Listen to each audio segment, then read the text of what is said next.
आप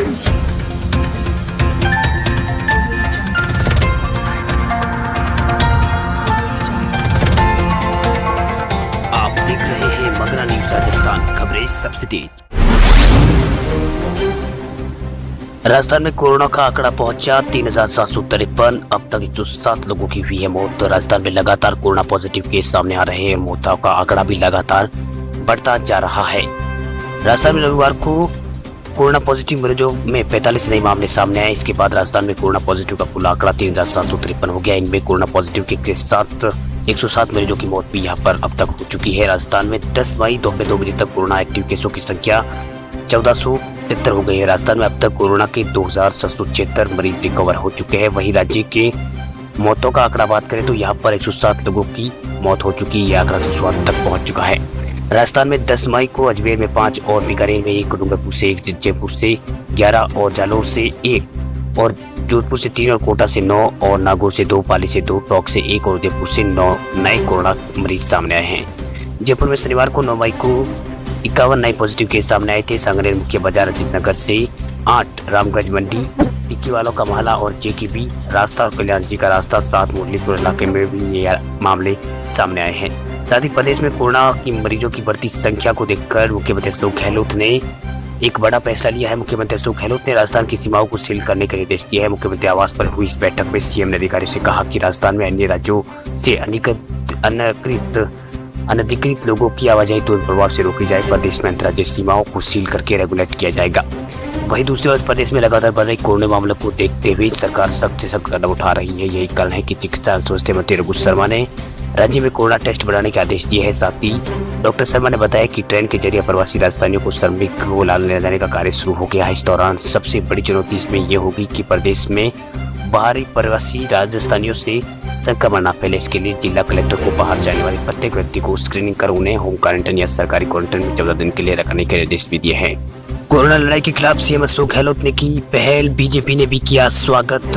देश भर में कोरोना संक्रमण से निपटने की कामयाबी शुरू हो रही है। इस बीच प्रदेश में भी लॉकडाउन के बाद रणनीति पर चर्चा हो गई है। कोरोना से निपटने के लिए जनप्रतिनिधि से मुख्यमंत्री अशोक गहलोत ने संवाद किया। मुख्यमंत्री ने प्रदेश के सभी विधायकों और सांसदों से इस संवाद की शुरुआत की और इससे पहल की उदयपुर संभाग से। इस दौरान कांग्रेस और बीजेपी के साथ बीटीपी के और निर्दलीय विधायकों ने मुख्यमंत्री की अगुवाई पर सरकार के काम की तारीफ की। लेकिन नेता प्रतिपक्ष ने सरकार को हर बात में केंद्र की आलोचना नहीं करने के सुझाव भी दिया है। मुख्यमंत्री अशोक गहलोत की पहल पर जनप्रतिनिधियों से संवाद से पहले सबसे पहले उदयपुर संभाग का नंबर आया।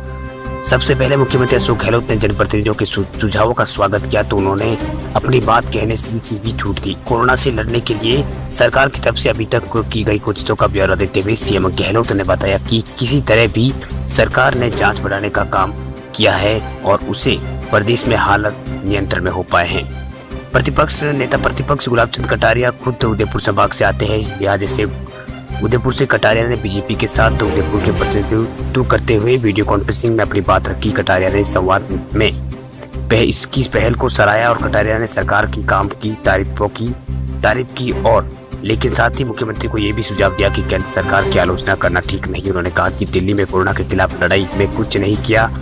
अगर कोई मदद नहीं है तो इस बात करना ठीक नहीं है। इसके साथ ही उन्होंने प्रदेश की सीमा पर अटके प्रवासियों के मामले पर चिंता जताई और कोरोना सेंटर्स और बड़े डॉक्टर नहीं जाने पर भी चिंता जताई है। कटारिया ने कहा कि जब बीजेपी के विधायक दल विधानसभा में कह चुके कि प्रदेश में भले ही राजनीतिक से उठकर सरकार का साथ देंगे तो हर बात में दिल्ली को कोसना ठीक नहीं है। ऐसा होने पर उनकी पार्टी के लोगों को भी बोलना पड़ता है।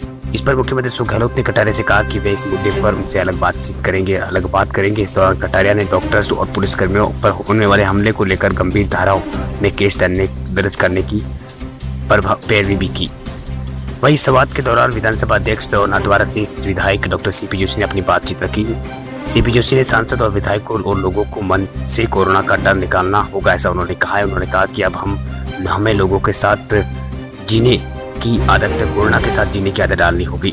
विधानसभा अध्यक्ष ने कहा कि बड़ी संख्या में लोग अन्य राज्यों से राजस्थान आ रहे हैं। ऐसे में शहरी इलाकों को लेकर विशेष रणनीति बनानी होगी। राजस्थान सरकार के अतिरिक्त मुख्य सचिव डॉक्टर सुबोध अग्रवाल की निगरानी में एक टीम गठन किया गया है जो राज्य के साथ साथ लगातार संपर्क बनाकर फंसे हुए मजदूरों को घर वापसी करवा रही है।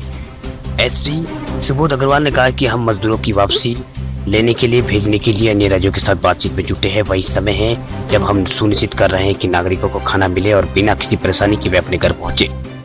एसी अग्रवाल ने बताया कि हमने अच्छी स्थिति पर नजर रखी हुई है। हर दिन काम के लिए चलाई गई विशेष ट्रेनों से मजदूरों को अपने राज्य ट्रेनें भेज रही है। मुख्यमंत्री अशोक गहलोत व्यक्तिगत रूप से इस मामले में अपनी नजर बनाए हुए हैं।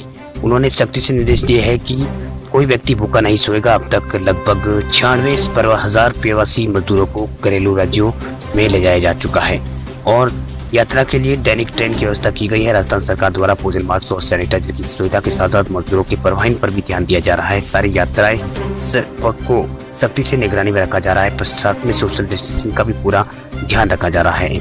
विशेष ट्रेनों से सभी यात्रियों को जांच मेडिकल द्वारा की जा रही है। आपको बता दें कि राजस्थान सरकार ने कई राज्यों में फंसे मजदूरों को उनके राज्य भेजा है। वहीं गुजरात के 4,992 लोगों को राजस्थान से गुजरात भेजा है। वहीं मध्य प्रदेश के 37,422 लोगों को मध्य प्रदेश भेजा है। वहीं पंजाब के 7,774 लोगों को पंजाब भेजा है। वहीं हरियाणा के 5,580 लोगों को हरियाणा भेजा गया है। वहीं उत्तर प्रदेश के 27,470 मजदूरों को घर वापसी कर रही है। इसी तरह 2,12,000 प्रवासियों की भी राजस्थान में वापसी हुई है। सांसद दिया कुमारी ने मुख्यमंत्री अशोक गहलोत को लिखा पत्र, संकट के बीच मांगी ये मांग। कोरोना संकट के चलते आम आदमी के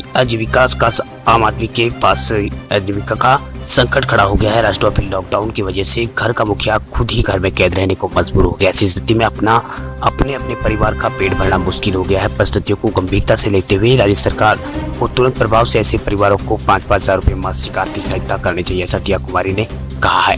दिया कुमारी ने कहा है कि मुख्यमंत्री अशोक गहलोत को लिखे पत्र में कहा है कि कोरोना महामारी के संकट में दैनिक जीवन की सामान्य जरूरतों को पूरा करने वाले लोगों की आजीविका पर संकट आ गया है। जैसे नाई, धोबी और मोर्ची, फूल पत्ती का कार्य करने वाले लोगों और बागवान और पर्यटन व्यवसाय से जुड़े गाइड और ऑटो टैक्सी ड्राइवर और पर्यटकों को मनोरंजन से जुड़े लोगों सहित अनेक लोगों को उनके ऐसे परिवार है जहां पर उनकी पूर्ति होना मुश्किल हो गई है। ऐसे में जरूरतमंद लोगों को राज्य सरकार प्रत्येक परिवार को 5-5 हजार रुपए प्रति माह की सहायता के रूप में प्रदान करे ताकि उनका इस संकट में छुटकारा मिल जाए।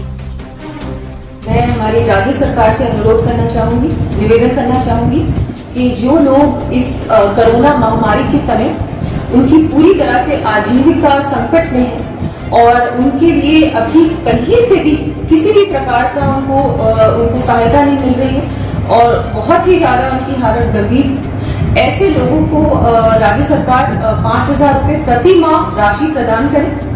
और ऐसे लोग जो मौसम विभाग ने जारी किया ऑरेंज अलर्ट, इन 5 राज्यों में ओलावृष्टि के साथ हो सकती है बारिश।